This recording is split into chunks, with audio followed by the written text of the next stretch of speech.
El individuo ha luchado siempre para no ser absorbido por la tribu.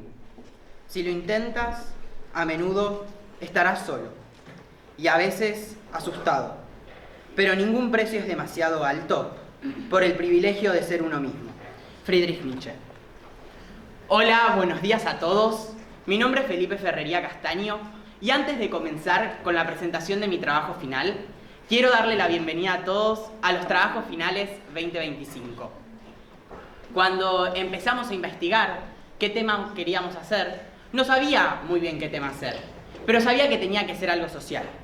Cuando me lo empecé a preguntar más profundamente, empecé a darme cuenta que desde chico veía cómo las personas cambiaban su opinión o completamente su carácter dependiendo del grupo social en el que se encuentren. Esto, durante la secundaria, volvió a llamar mucho mi atención, ya que lo veía con mis amigos, con mis compañeros y hasta incluso con profesores. Por eso, cuando llegó la instancia de trabajo final, sabía que de esto era de lo que tenía que investigar. El nombre de mi investigación pasó por muchos nombres a lo largo del año, pero llegó al que es hoy en día como entre el yo y la identidad, el rol de la influencia social en la autopercepción. Mis preguntas principales sobre el tema fueron: ¿qué es la presión social? ¿Cómo se estigmatiza a las personas? ¿Y qué efectos produce en el individuo? ¿Qué es la presión social? Para entender qué es la presión social, primero hay que entender que una de las relaciones más importantes del ser humano es su vínculo con la sociedad, ya que todos tenemos un carácter biopsicosocial. Desde la filosofía, esta crea una teoría de presión social que se basa en los comportamientos y conductas que se dan a través de la interacción con la sociedad. Luego de haber leído un artículo de José Luis Roldán, un psicólogo español, pude hacer una definición de ella. Y dice así: la presión social, entendida como la influencia ejercida por un grupo determinado de la sociedad sobre personas específicas con la finalidad de modificar sus conductas, comportamientos, hábitos y toma de decisiones. Esto es un aspecto al cual se debe dar suma atención en la edad de la adolescencia, ya que las amistades, los lazos familiares y la sociedad en sí pueden generar una gran presión social. En esta etapa de desarrollo del individuo, este puede realizar diferentes acciones que no son acordes a su edad, ya que al no conocerse del todo, busca siempre la aprobación de la sociedad. Es así que, por ejemplo, puede tomar alcohol, que muchas veces no es por un deseo personal, sino por la aceptación de terceros. Profundizando en los conceptos de la sociología, llegué a un autor llamado Émile Durkheim, un sociólogo francés que vivió y escribió durante el siglo XIX y siglo XX, y que su teoría principal explica que somos títeres de la sociedad, que la sociedad nos coerciona hasta tal punto de volvernos a su imagen y semejanza. En su libro, Las reglas del método sociológico, explica que existen diferentes normas sociales que viven más allá de nuestras conciencias personales. Estas normas, formas de pensar, de sentir y de obrar, ejercen una fuerza coercitiva sobre nosotros, limitando nuestra conducta. Aunque uno quiera liberarse de estas normas, nunca lo va a hacer sin luchar o tener alguna consecuencia, ya que imponen una fuerza muy fuerte.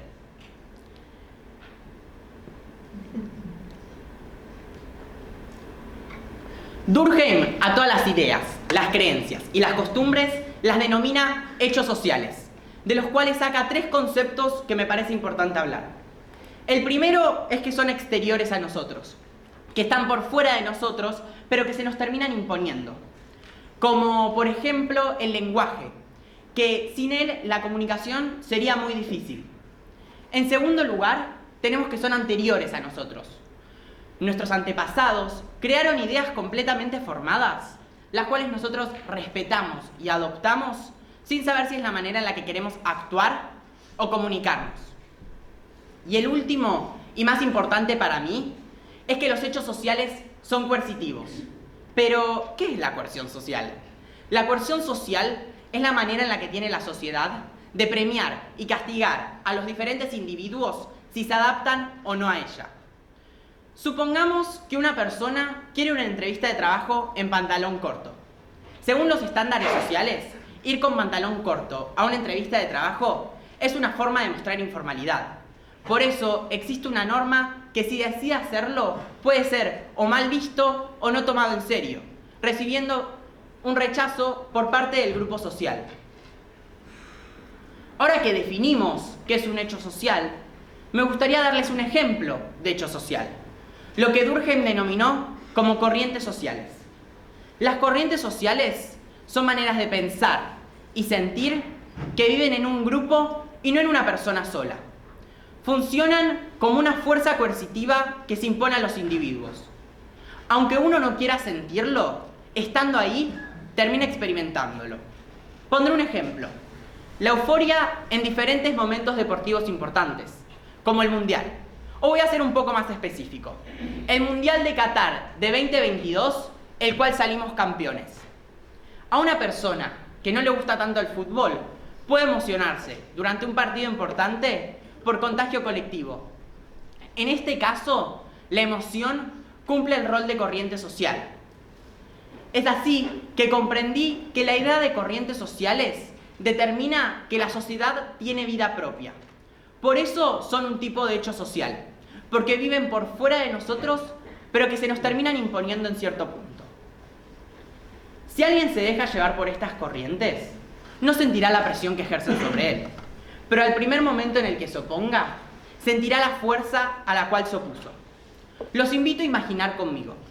Imaginemos que estamos en un río, el cual es un poco caudaloso.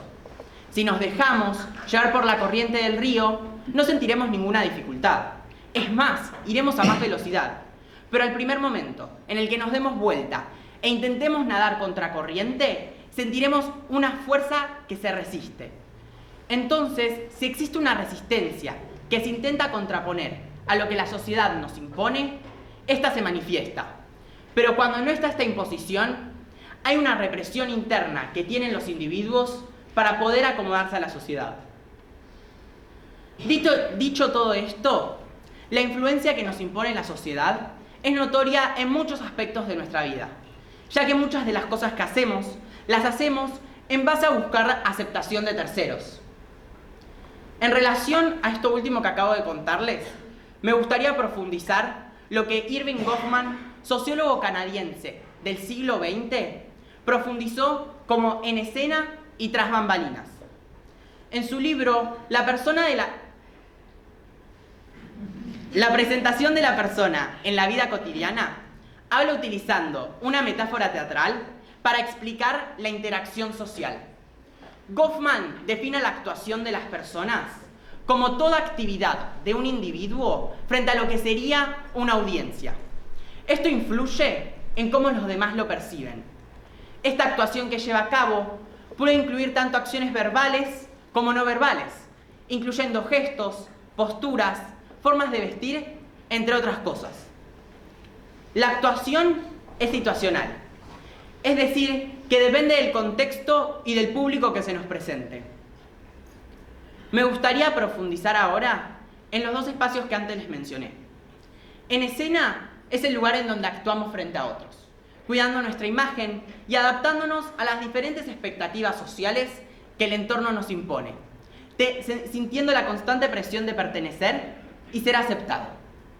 Y en segundo lugar, y muy contrario al anterior, se encuentra tras bambalinas. Tras bambalinas es el espacio más íntimo y se da generalmente cuando estamos solos. Es el lugar en donde dejamos de actuar en podemos ser nosotros mismos, sin tener la constante presión de tener que mantener un papel.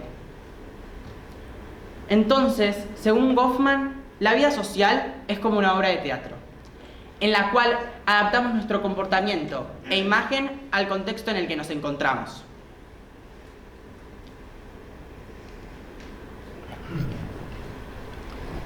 Trayendo mi segunda pregunta de mi trabajo, de cómo se estigmatiza a las personas, este mismo autor escribe un libro muy conocido llamado Estigma, la identidad deteriorada.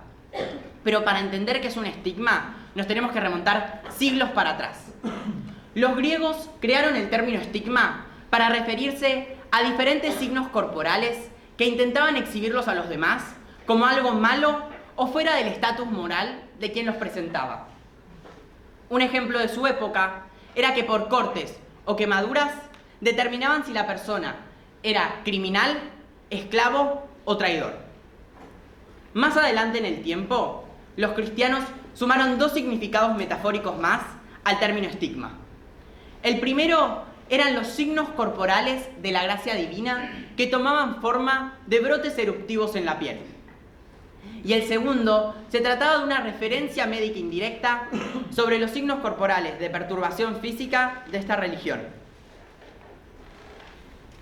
Luego de haber entendido de cómo llega el término estigma hoy en día, podemos ver cómo estigmatiza la sociedad. La sociedad impone un tipo de régimen, y todo lo que se salga de él estará mal visto. Es así como cuando nos encontramos con una persona que no conocemos, su primera apariencia y las primeras características externas que podamos percibir de él nos hace que le atribuyamos una determinada identidad social. Mientras una persona que no conocemos se encuentre frente a nosotros, puede demostrar tener en sí un atributo que lo vuelve diferente a los demás, que lo vuelve una persona menos deseable. Entonces, lo dejamos de ver como una persona total y corriente para disminuirlo en un ser menospreciado. Un atributo de esta índole es un estigma, que puede producir un amplio descrédito. Un estigma es considerada una relación especial entre el atributo y el estereotipo. Existen tres tipos de estigmas. El primero son las abominaciones del cuerpo, es decir, su estado físico.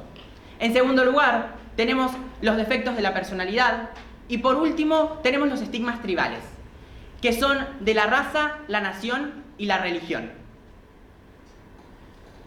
Goffman crea el término carrera moral para referirse a un proceso de 4 etapas que sufre el estigmatizado, donde descubre que tiene un estigma, aprende a vivir con él y se adapta a las diferentes reacciones sociales con este estigma.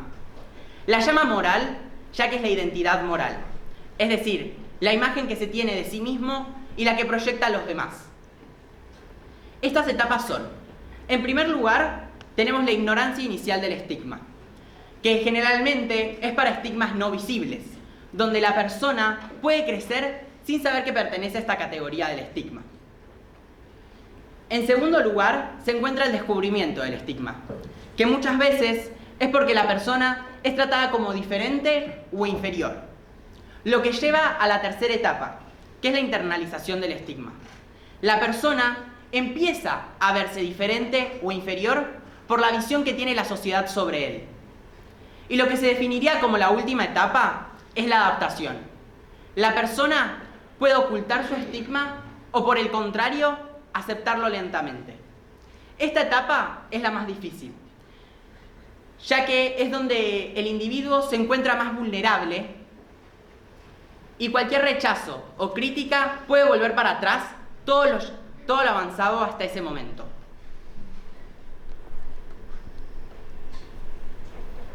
Ser estigmatizado, por ejemplo por una causa social, lleva al individuo a una percepción de la realidad distorsionada, en donde la falta de aceptación del entorno daña su propia autoestima y su posibilidad de ser aceptado.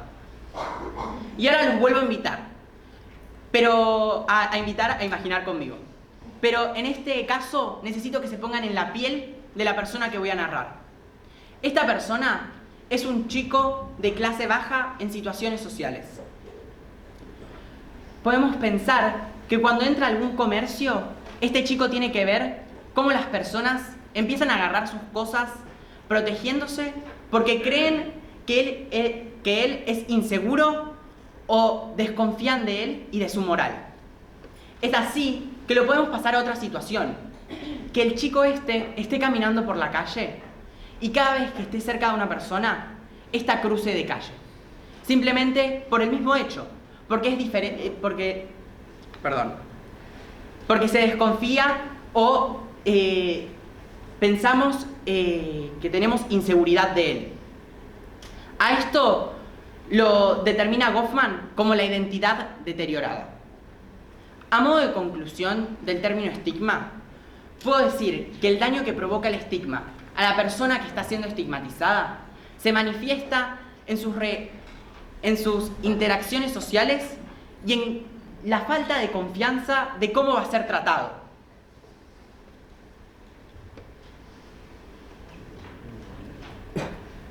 Luego de haber hablado de Goffman, me gustaría profundizar en una emoción que tiene gran importancia en mi trabajo, y esta es la vergüenza. Luego de haber leído un artículo de María Fernández, una psicóloga de la Universidad de Salamanca, pude profundizar en ella. La vergüenza cumple un rol muy importante en el individuo, ya que éste puede percibir uno de sus atributos como posesión impura, aunque antes se podía sentir libre del mismo. Si esto ocurre, hace que la persona se contraiga y se vuelva más introvertida, generándole no solo inseguridades que bajan su autoestima, sino también un aislamiento inconsciente por no sentirse aceptado. Y acá podemos señalar un aspecto muy importante, que es la aceptación. Las personas inseguras de sí mismas sienten tanto temor al ser criticadas que la vergüenza es una forma habitual de relacionarse con los demás. El miedo a quedar expuestos los lleva a evitar situaciones en las cuales pueden sentirse ridiculizados. Pero cuando estas personas se encuentran en un ambiente y contexto cómodo, es cuando esta vergüenza desaparece y nos permite mostrarle a los otros lo íntimo. Pero lo íntimo me refiero a la intimidad emocional de cada uno, a esos sentimientos que nos guardamos por miedo al sentirnos juzgados.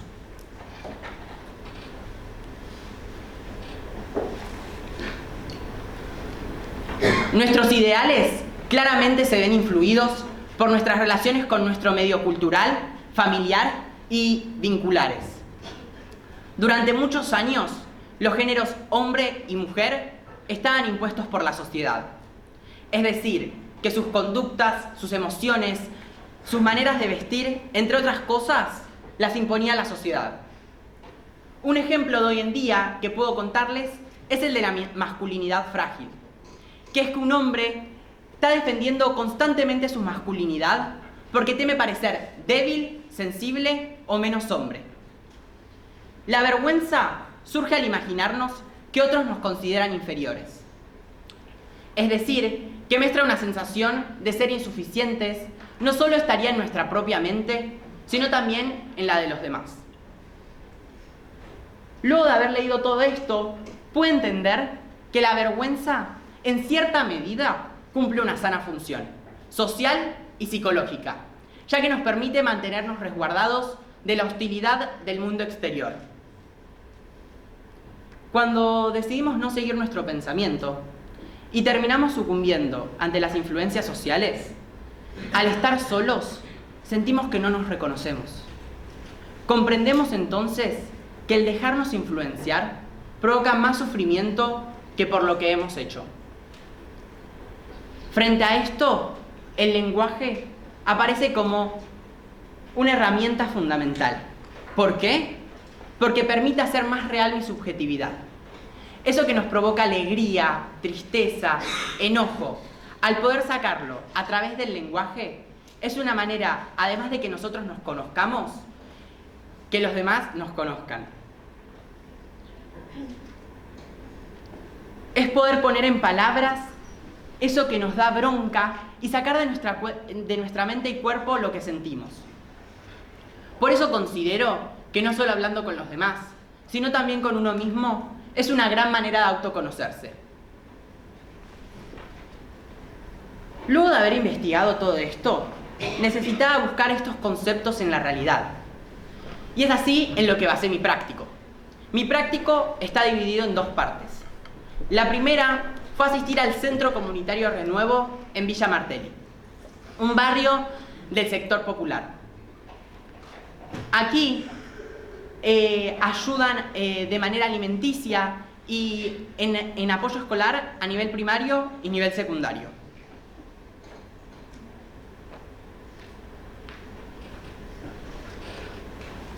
Todos los jueves, durante 6 encuentros, de 13:40 a 16 horas, estuve asistiendo al espacio de apoyo escolar. Pero yo no iba a ver si podían hacer su tarea o si necesitaban alguna ayuda con eso, sino que iba a ver las interacciones sociales. Y al primer momento, en pasar por esa puerta, me di cuenta del primer concepto, que es el de la vergüenza. Pero no solo la mía, sino también la de ellos. Y lo notaba en cómo hablaban, cómo se movían y cómo me miraban.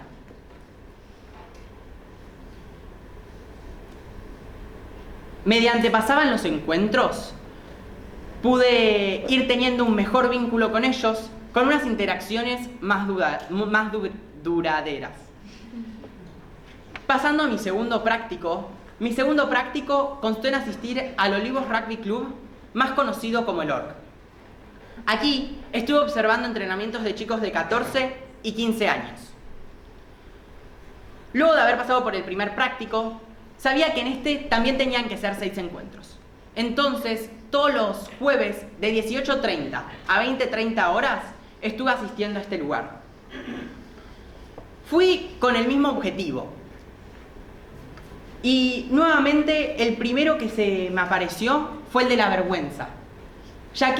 Pero de una manera mucho más fuerte en mí. De una manera que no entendía qué pasaba. En un momento dije, me vuelvo a mi casa. Y es ahí que me di cuenta que tenía miedo al sentirme juzgado por este grupo social. Pero nuevamente, mediante pasaban los encuentros, pude ir sacándome esta vergüenza y tener más interacciones. Sin embargo, sus entrenamientos constaban de una primero parte física, donde tenía más interacción, y luego una parte en cancha, que debían estar 100% enfocados. Entonces, no solo se me hizo más difícil ver el vínculo, crear un vínculo, sino que estos conceptos se me hicieron más difíciles verlos en este grupo social. Pero durante el segundo práctico quise buscar todo el tiempo que estos dos prácticos se entrelacen. Pero había cosas que cambiaban, que el contexto, las personas y el espacio no eran los mismos. Sin embargo, había algo que se repetía en cada uno de ellos, que eran todos adolescentes. Es así que a través de actitudes, opiniones y acciones que tomaban, hacían que estos dos prácticos se entrelacen. Pero luego de pasar por estas dos experiencias, creo que el concepto que más me llevó es el de la estigmatización, ya que existen prejuicios y estigmas tanto en las clases altas como en las clases populares. Estos fragmentan a la sociedad. Luego, mediante hacia estas experiencias, puedo hacer un proceso propio, dejando mis propios prejuicios atrás y poder crecer a nivel personal. Por eso los invito a todos ustedes a que si tienen algún prejuicio puedan vencerlo. Porque no solo van a crecer a nivel personal, sino que también el romper prejuicios nos ayuda a conocer diferentes personas que no están en nuestra zona de confort.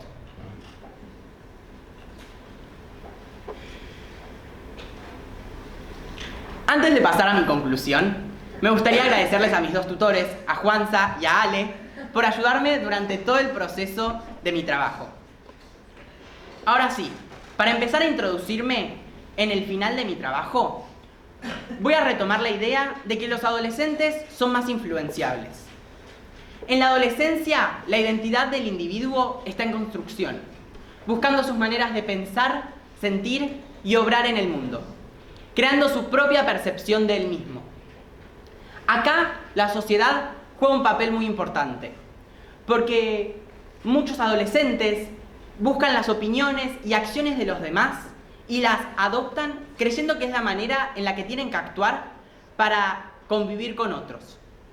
A lo largo de su vida harán un camino de autoconocimiento que contrarrestarán esta influencia a través del espíritu crítico, la libertad y la independencia.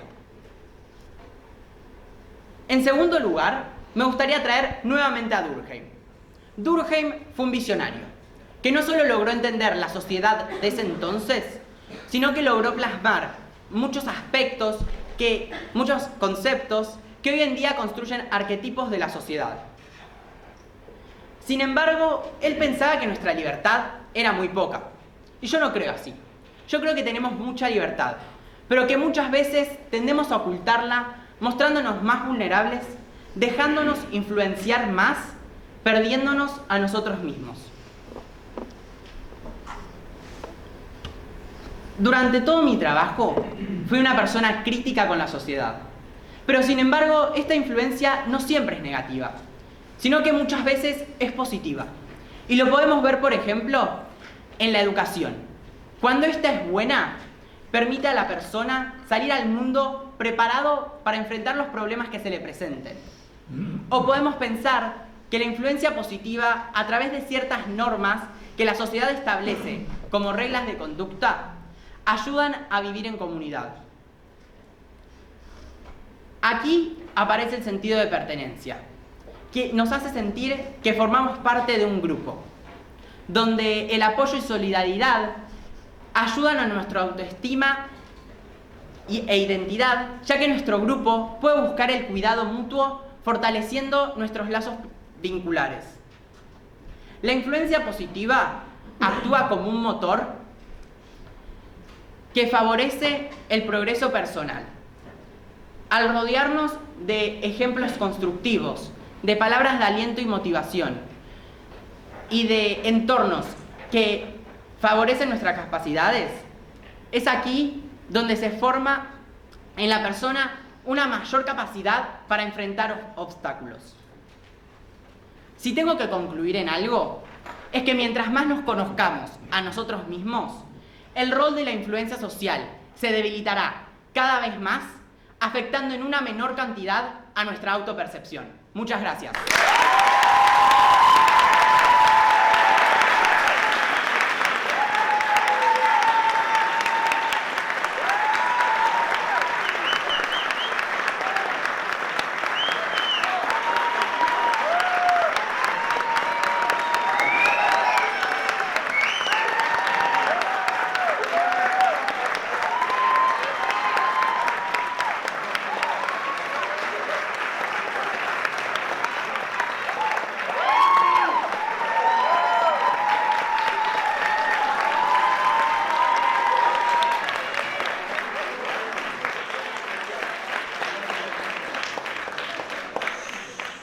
Bueno, tengo habilitadas 2 preguntas.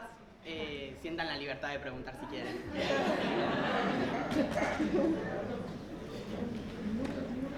¿Estáis? Yo te iba a preguntar, ¿qué opinás sobre la frase que dice: el hombre no es malo por naturaleza, sino que es la sociedad que lo corrompe? Bueno, muy buena pregunta, gracias. Yo creo que muchas veces la frase tiene razón, pero que sin embargo hay veces que el hombre es malo y es la sociedad que lo coerciona para que no avance esa maldad.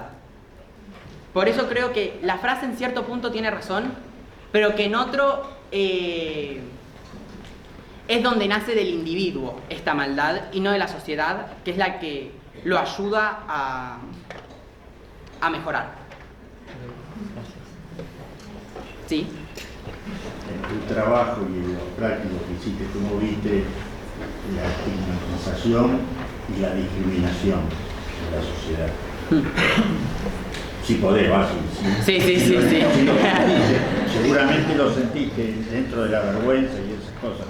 Bueno, como dije antes, el concepto que más me llevo de estos 2 prácticos es el de la estigmatización, porque desde el primer momento en el que llegué, ya no veía a tanta gente acercándose a estos lugares, sino que había muy poca gente en la calle, y a través de eso pude empezar a notar cómo tal vez las personas no se acercan a estos lugares porque sienten que son peligrosos o inseguros, y que es lo que yo hice como para mi práctico de poder vencer mis prejuicios de estos lugares.